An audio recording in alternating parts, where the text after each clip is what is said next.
Assalamu alaikum everybody. This is me Aisha Siddiqui Moni. Welcome you all to Adisha's Learning Home.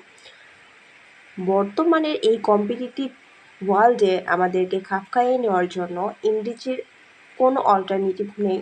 আমাদেরকে অবশ্যই ইংরেজিতে ভালোভাবে expert হতে হবে। আর যদি আমরা ইংলিশে এখন কথা বলতে না পারি তাহলে এটা আমাদের জন্য আসলেই খুবই একটা উইক পয়েন্ট হিসাবে কাজ করে।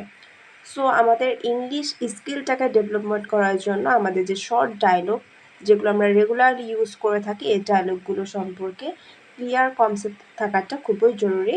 এর জন্য আজকে আমাদের শর্ট ডায়লগ নিয়ে প্রথম ভিডিও করা, আর প্রত্যেকটা ভিডিওটি ইনশাল্লাহ 10টি করে নতুন নতুন সেন্টেন্স নিয়ে আসা হবে। সো আজকের ভিডিওতেও আমি 10টা সেন্টেন্স দিয়েছি। এখানে ফার্স্টের সেন্টেন্সটা দেওয়া আছে অদ্ভুত। অর্থাৎ আমরা যখন নাকি কারোর সাথে কথা বলে কোনো কিছু দেখে অবাক হই তখন তাকে আমরা বলতে পারি ওয়ান্ডারফুল বা ইটস ওয়ান্ডারফুল। নাম্বার 2, অনেক ধন্যবাদ। Thank you very much. Thank you very much. In short we can say thanks. Number 3, অনেক হয়েছে। This is too much. This is too much. Number 4, অবশ্যই, of course, or we can say definitely, certainly, surely. Number 5, অভিনন্দন, congratulations,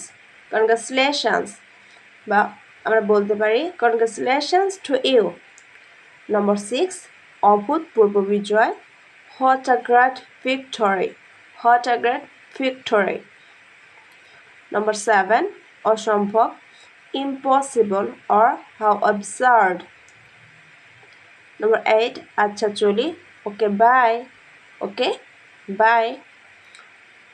Number 9, আচ্ছা আবার দেখা হবে, hope to see you again. Number 10, আচ্ছা okay. এখানে আমি প্রত্যেকটা বাংলা ডায়লগ বা কনভারসেশন বলার পরেই কিন্তু ইংরেজি কনভারসেশনটা ন্যূনতম 2 বার করে উচ্চারণ করে দিয়েছি, কারণ আমাদেরকে শুধু শর্ট ডায়লগগুলো আয়ত্ত করলে হবে না, আমাদের প্রোনাউন্সিয়েশনের কনসেপ্টটা ক্লিয়ার করা বা সঠিকভাবে প্রোনাউন্সিয়েশন করাটা খুবই বেশি ইম্পর্টেন্ট। তাই আমি প্রত্যেকটা সেন্টেন্সকেই ডাবল করে প্রোনাউন্স করে দিয়েছি। আশা করছি সবাই এটা থেকে অনেকটাই উপকৃত হবে। আর পরবর্তী ভিডিও যেন আপনারা সবার আগে পেয়ে যান এর জন্য অবশ্যই আদিসাস লার্নিং হব ইউটিউব চ্যানেলটাকে সাবস্ক্রাইব করে রাখবেন, পাশে থাকবেন, বেল বাটনটি চাপিয়ে দিবেন ইনশাল্লাহ। সো এই ছিল আজকের ভিডিও। পরবর্তী ভিডিও আবার দেখা হবে ইনশাল্লাহ। সবাই ভালো থাকুন, সুস্থ থাকুন। আল্লাহ হাফেজ। আসসালামু আলাইকুম।